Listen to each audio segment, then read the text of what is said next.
उस 4 साल के पीरियड के लिए अभी जो समझौता होगा वो एक बहुत अहम रोल होता है उसको मजदूर की लाइफ में। मजदूर के जो काम करने वाले जो मजदूर हैं उनका जो निर्धारण होता है, उनका जो वेज निर्धारित होता है वो ग्रेड डिवीजन से होता है। उसी को उद्देश्य में रखते हुए आज का कमेटी मीटिंग तय था। और नीचे लगा। कमेटी मीटिंग में सर्वसम्मति से ये निर्णय लिया गया कि जो सुविधा पीछे से मिलते आ रहा है उस सुविधा में जैसे मुख्य जो मुद्दा है जिस पर ध्यान देने का है, जिस पर और सुझाव आने का है, तो वो निर्णय लिया गया कि भाई कमेटी आपके सब लोगों से मिलके अपने प्लांट लेवल में जो फ्लोर अपने स्तर पर सबसे बात करके लोगों का विचार लीजिए, लोगों से ओपिनियन लीजिए कि और क्या अच्छा किया जा सकता है। तो उस दरमियान ये चर्चा में आया कि ये यूनियन जब से अस्तित्व में आई है एक से एक समझौता किया है और हम जहां तक समझते हैं कि पूरे शहर में वेज स्ट्रक्चर के मामले में आज के डेट में 2017 से यूनियन लगातार प्रयास कर रही है और आज जो वेज 28,000 30,000 मंथली था वो आज 80,000 90,000 मंथली तक पहुंच गया है। सोशल सिक्योरिटी के मामले में पूरे हिंदुस्तान में जो सोशल सिक्योरिटी का सुविधा यहाँ पर सर्विस पीरियड में उनका किसी तरह से देहांत हो जाता है तो उनके परिवार को जीवन यापन करने के लिए उनको जैसे एज ए सोशल सिक्योरिटी आज के डेट में हमको लगता है 60 लाख 70 लाख उनके सेटलमेंट के अलावा उनको मिल रहा है, जो अपने आप में एक बहुत बड़ी उपलब्धि है। तीसरा लीव बैंक जो है अभी भी कंटिन्यू है। ये सारी बातें पर डिस्कस किया गया और इसको समझने का है कि इतनी बड़ी सुविधा को कंटिन्यू रखना और मजदूर के हित में ये सारे चीजों का लगातार ये प्रयास रहना कि नहीं और भी सुविधा कैसे लिया जाए। जैसे लीव बैंक की सुविधा है, लीव बैंक भी एक जो मजदूर बीमार पड़ जाता है, जो सफर करता है, उनके पास उनका छुट्टी नहीं है, उनका लीव खत्म हो जाता है, तो उनके लिए एक सुविधा है। उसको जब वो अवेल करते हैं तो वो परिवार जो है डिपेंडेंसी उस परिवार का भरण पोषण कंटिन्यू रखता है, उनको परेशानी नहीं होती है। अभी जो हमारे बीच जो जे ग्रेड का मुद्दा है, तो आप एक चीज गौर करेंगे कि हमको बताइए पूरे हिंदुस्तान के अंदर में एक भी कारखाना, हमको जरा आप लोग भी सब मीडिया जगत से हैं, एक भी कारखाना आप उदाहरण के तौर पर बताइए कि जो स्लम जब कोरोना पीरियड चल रहा है और उस पीरियड में भी परमानेंसी का काम इस यूनियन ने मैनेजमेंट के साथ बात करके वार्ता करके किया और कभी 350, कभी 600, कभी 400 इस तरह से अस्थायी मजदूर को अस्थायी करने का काम किया। तो सारी बातों पर चर्चा विस्तार से हुई कमेटी मीटिंग में और उसमें यही लास्ट में एक निर्णय लिया गया कि फिर से एक बार ग्रेड वेज रिवीजन जो है मजदूर हित में, जियो ग्रेड के हित में। जियो ग्रेड वो कौन है?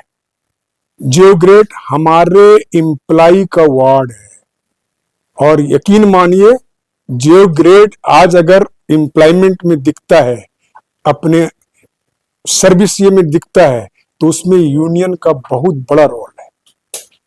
क्योंकि जहां एक तरफ छटनी का दौर चल रहा है, जहां एक तरफ मॉडर्नाइजेशन के नाम पर मेन पावर प्लानिंग का दौर चल रहा है और वहां पर अगर परमानेंसी का दौर कंटिन्यू है तो ये यूनियन की बार्गेनिंग क्षमता का देन है।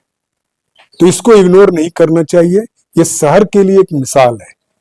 फिर से अभी जो ग्रेड होने जा रहा है उसमें जियो ग्रेड की बेहतरी के लिए क्या किया जा सकता है, ये अभी नहीं, ये यूनियन ऑलरेडी स्टार्ट पहले ले चुका।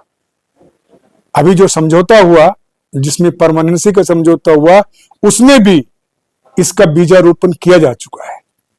तो अब सवाल ये उठता है कि इतना काम करने के बाद मजदूर हित में लगातार एक से एक काम करने के बाद ये यूनियन अपने आप को आज इस स्थिति में पाती है कि औद्योगिक सौहार्द जो है और बहुत खुशनुमा है।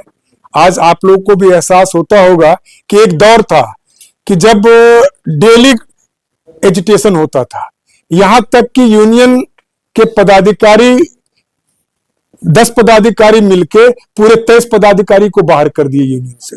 वो खुद अपने कर्म से अपने को अल्पमत में ले आए। उस सब बीच से निकाल के ये यूनियन इतना बड़ा काम कर पाया। तो आज के दौर में अब जो आगे का रास्ता जो तय करना है, उस पर निर्णय लिया गया कमेटी मीटिंग में कि सब कोई मिलके महामंत्री ने अपने अध्यक्ष महामंत्री पर भरोसा जताया और उनको अधिकृत किया कि आप मजदूर हित में निर्णय लीजिए और हम लोग भी अपने तरफ से जो भी होगा, अपने स्तर से जो भी उसमें सजेशन देना होगा, वो हम लोग ग्रेजुअली सामने लेके आएंगे और आपके समक्ष रखेंगे। और ये प्रयास किया जाए कि समय सीमा के अंदर, ये जो महत्वपूर्ण बात है, समय सीमा के अंदर जो टाइम है उसके अंदर ग्रेड समझौता संपन्न कराया जाए, जिससे कि फिर से मजदूर एक बार वो जो देखते होंगे कि बोनस का एक 20,000 30,000 रुपये बोनस का जो एक रहता है, वो फिर से लोगों के बीच में आए, ये प्रयास है। तो यही था आज का मुद्दा। दूसरा मुद्दा था एक चुनाव जो वैकेंट हुआ है, जो अभी एक पदाधिकारी रिटायर किए हैं आपको ईआरसी से और एक कमिटी मेंबर रिटायर किए हैं। दोनों जगह पर चूंकि हमारे यहाँ प्रावधान है हमारे संविधान में, निबंधित संविधान में, कि जो सीट वैकेंट होता है उस पर उपचुनाव कराना। चूंकि जब तक कार्यकारिणी जैसे उपचुनाव नहीं हो जाती है तो कार्यकारिणी पूर्ण नहीं होता वो, तो उसको ध्यान में रखते हुए उस पर भी निर्णय लिया गया कि चुनाव पदाधिकारी को यह अधिकृत किया गया कि भाई आप अब चुनाव का प्रक्रिया जो है प्रारंभ करिए। और चूंकि ग्रेड के पहले, ग्रेड जो करना है उसके पहले वो क्वारम जो है हमारा वो पूरा रहे। तो उसके बाद जनरल बॉडी मीटिंग हर साल आप देखते होंगे, यही एक ऐसा यूनियन है, ये सब बात मार्केबल बात है, इसको जरा गौर करिए कि प्रजातांत्रिक तरीके को बहाल करने के लिए क्या क्या संविधान में समावेश किया गया है, उसका फिर एक आपको उदाहरण दे रहे हैं। हर साल ये यूनियन जनरल बॉडी मीटिंग करती है, जो आपको समझना चाहिए कि एक अपने आप में एक एग्जाम्पल है। और जनरल बॉडी मीटिंग में लोगों का ओपिनियन लेती, लोगों का विचार सुनती है। यूनियन अपने काम को उनके बीच में रखती है कि भाई क्या क्या हमने आपके लिए साल भर में क्या उपलब्धि है। इस सारी बातों पर फिर निर्णय लिया गया कि जनरल बॉडी मीटिंग के लिए जो है हमारा प्रक्रिया प्रारंभ किया जाए। लास्टली जो है अभी जो यूनियन का माहौल जो है, यूनियन जो हमारा जो चारों तरफ जो हमारा रिकॉग्नाइज्ड यूनियन का एक बात मायने समझने वाली बात है कि टाटा मोटर्स वर्कर्स यूनियन ये एक निबंधित यूनियन है और इसका कार्यशैली, इसका काम करने का तरीका, इसका अचीवमेंट्स, जैसे ब्लड डोनेशन का जो कैंप ऑर्गेनाइज होता है, ये सब अपने आप में मिसाल है। पता नहीं क्यों, किस स्वार्थ में, क्यों लोग इस बात को नहीं समझ पाते हैं कि आज इतना काम करने के बाद, यूनियन नेतृत्व मजदूर हित में इतना काम करने के बाद भी चैन से नहीं बैठा है, अभी भी प्रयास कर रहा है कि नहीं आने वाला ग्रेड में कुछ और अच्छा किया जाए। तो उसी को ध्यान में रखते हुए आज का ये कमेटी मीटिंग था जो कि संपन्न हुआ है और अधिकृत किया गया है यूनियन नेतृत्व को कि मजदूर हित में आप लोग समझौता अपनी बार्गेनिंग ये से करिए, हम लोग आपके साथ हैं। ये ग्रेड डिवीजन जो है वो कितने वर्षों के लिए? 4 वर्षों के लिए। 4 वर्ष। और जो 2 लोग रिटायर किए हुए हैं, एक पदाधिकारी और एक कमेटी, एक कमेटी। कौन-कौन?